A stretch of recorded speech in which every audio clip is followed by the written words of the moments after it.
This is the Ferrari 458 Italia. It is the last of the last. This is the last normally aspirated Ferrari V8 ever to be produced, by what Ferrari sources say anyway. And we feel like this is a very important piece of Ferrari history. So today we're going to walk you through some of the unique features, pros and cons of the car, give you some specifications on the performance numbers, talk about some of the reliability issues, and just kind of give you a general overall view of the car. This particular car is normally aspirated, of course, which is our favorite part about it, and we feel this is a timeless design. There's approximately about 15,000 produced in the production of the 458 Italia off of our research, and about 4,500 models made it to North America. You can get one of these cars with base price starting at about $240,000 from our research, and if you option out for 458 Special, you're looking at about $290,000 introductory price before adding options to the vehicle. All right, everybody, we're going to take a look at the inside of the Ferrari 458 at this point. We'll start with the steering wheel. Basically, you have a light indicator once you reach approximately 5,000 RPMs, and it will go from green all the way to red when it's time to shift. You have the horn here, funny little sound. The turn signal here, which you activate with one touch and it will stay on, or you can hit it again to deactivate it. Same for the left side. This is your high beam function. If you push on it forward, it will temporarily flash your high beams if you're trying to flash them. And if your headlights are actually activated, if you just pull back on it once, it will utilize the high beams and keep them on. This is the soft button for your suspension. Basically, if you're on a bumpy road, just press the button and put the car in bumpy road mode. This is the engine start. Basically, you'll just stick your key in the ignition switch, turn all the way forward, apply your foot on the brake, and hit start, and the car will start up. This is the wiper function. You press it forward once and it activates the slow pace. Pull it back once and deactivates it. If you press it forward 3 times, it's the fastest pace it offers, and then you pull it back 3 times to disengage it.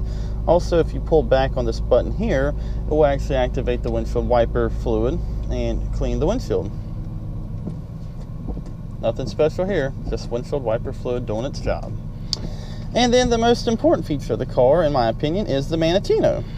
Right here, this puts the car in slip mode. Basically, this mode is designed for the lowest types of traction that you will possibly run into.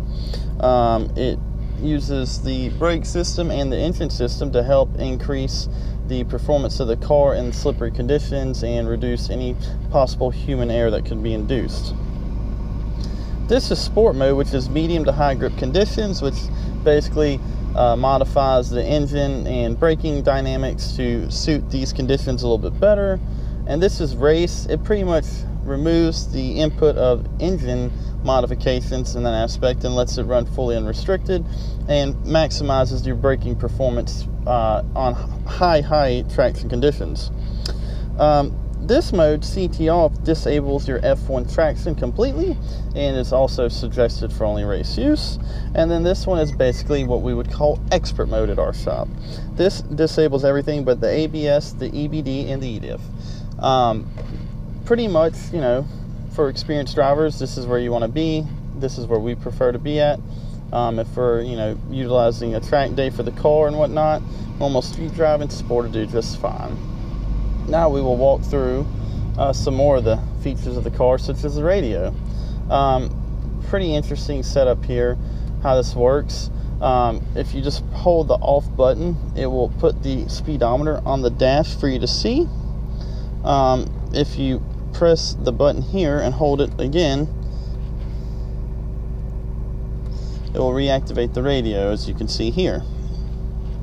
You can press back if you hold that, and it will take you back to the speedometer while leaving the radio activated. And right here with this knob, you can turn up the volume of the radio. And right here, if you're on the radio screen, and if you hold the back button, it will take you back to the screen here where you can make adjustments.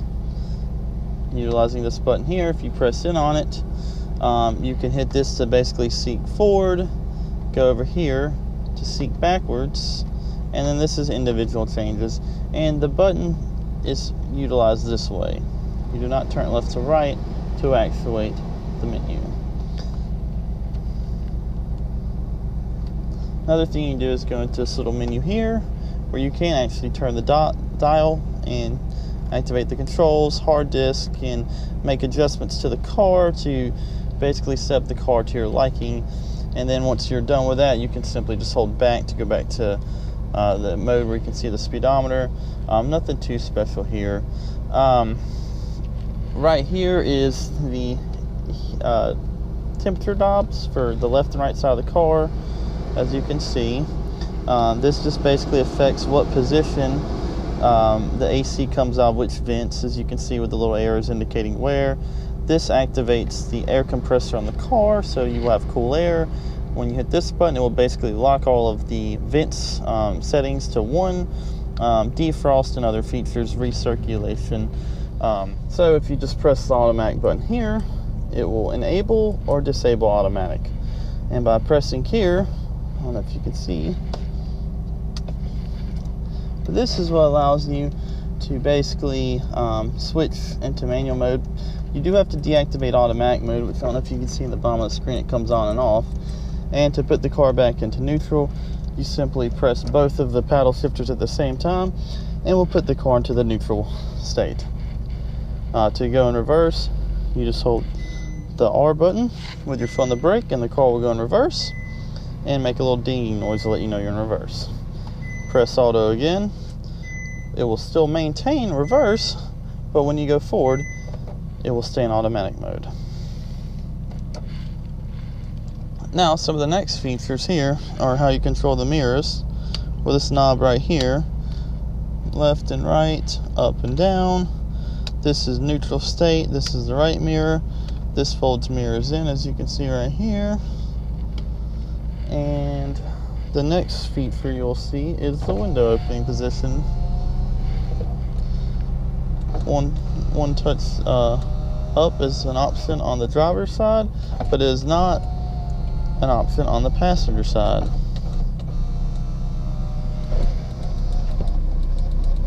See? Does not work. Interesting. I guess Ferrari didn't want to make it convenient for your passenger.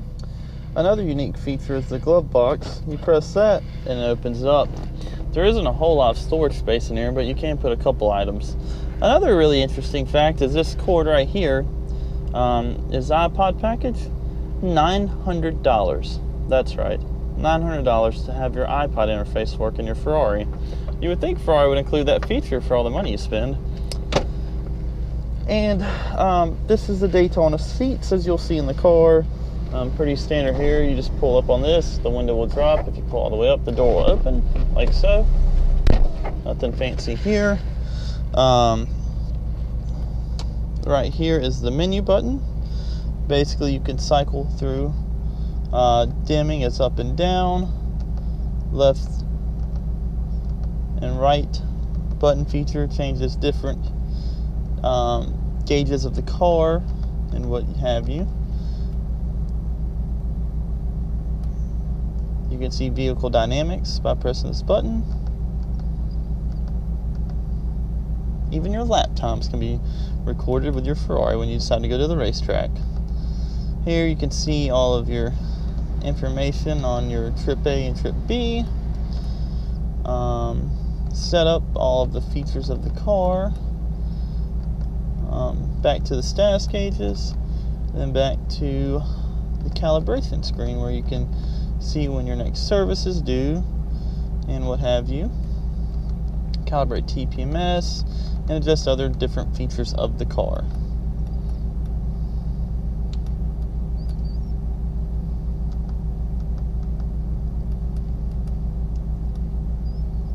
And this right here is the mode I typically prefer to run. And that is pretty much the tour of the inside of the Ferrari 458. And now we're just going to take a look inside of the front compartment. As you can see here, you've just got this little packet. This would be your toolkit, I believe.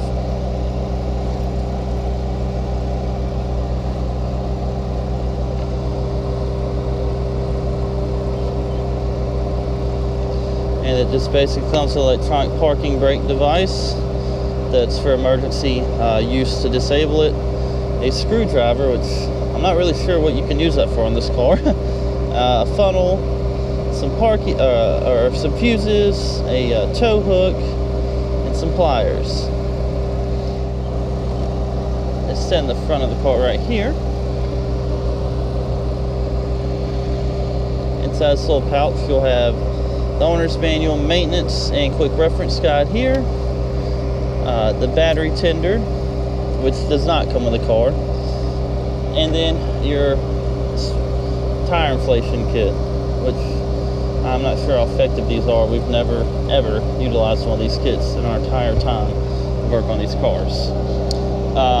You've also got your windshield wiper reservoir here, your brake fluid reservoir here, cabin air filter, and that pretty much is all of the front compartment. And this is your 4.5 liter V8 engine, making 562 horsepower at 9,000 RPMs and 398 foot-pounds of torque at 6,000 RPMs. It is a dual overhead cam engine, dry sump oil system, and it is a phenomenal engine. The beautiful red detail on the intake is a Ferrari trait. You've got the dry sump tank here, power steering fluid here, the coolant reservoir here. You can see the oil filter housing in here, the high pressure fuel pumps on each side of the valve covers, the intake controller flaps here, dual throttle body systems, the air intake. You can even see the assembly number right there on the car. Beautiful.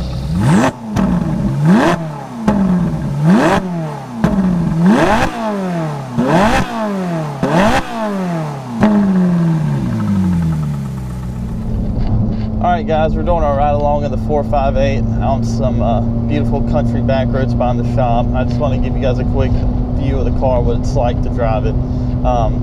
The car sounds phenomenal, that V8 right behind you. You just cannot beat the sound of a good Ferrari engine, and we're just cruising about 60 miles an hour and just sounds perfect. One of the great things about this car is it's very comfortable. You know, it's not like what you would necessarily expect. It doesn't beat you up. It's not like a super rough ride by any means. And it's just a very enjoyable car to just kind of take out and drive and enjoy it. And it's also still not so race car that you couldn't take it out and drive it to work every day if you wanted to. Ferrari really got right with this car, and it's really sad that this is the last normally aspirated V8 ever.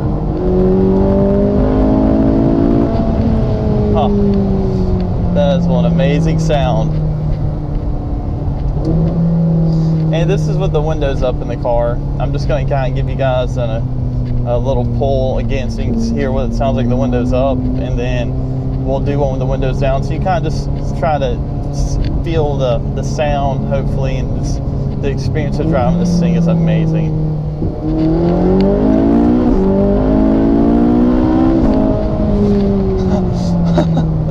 That's phenomenal. The dual clutch of this car shifts so fast. It's so incredible.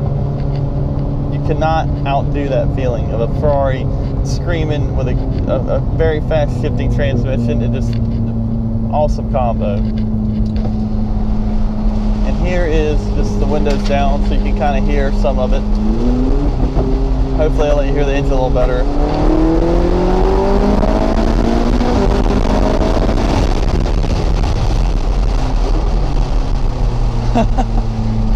It's incredible how great this car feels. Absolutely incredible. Ferrari got it so right with this car. It's so sad to see it's the last V8. And the car is just so comfortable considering. You know, I could daily drive one of these every day. It's just crazy how good of a job they did with the ergonomics on the car, the handling, the tuning, everything about this car. You just couldn't ask for a better car. And the price point of these cars right now is not bad at all. You can hop into one of these cars for 140 to 170 grand range and really get a great car. And I really just don't foresee these cars not going back up in value just because of sheer fact it's the last V8 by Ferrari, and it is just so great of a car. They did a phenomenal job with this. I love the F430, but this car is just a different animal from that car. It's a lot more modern. I appreciate the ruggedness of the F430. But this thing is just so refined. You really can't, it's hard to explain unless you just drive the car and feel the difference. It's just very mannered, unless you want it to, you know, get a little wild, and it'll do that, just that for you.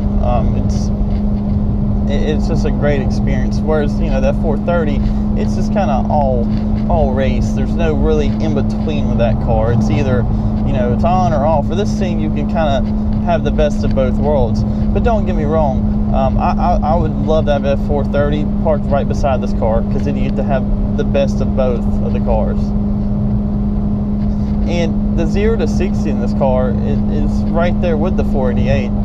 I mean, the 458 is no slouch by any means. In my opinion, the only reason why they can't make the V8 the way they did is just because of the emissions. The emissions just is forced on the manufacturers to go turbo or hybrid, and it's just really unfortunate we won't get to hear the sound anymore. Alright, that concludes my review of the 458 Italia. This car is actually for sale on our website if you are interested as well. I hope you guys enjoyed the video, and if you have any questions or comments, please leave them below. Please be sure to subscribe to our YouTube channel, and thank you very much for watching.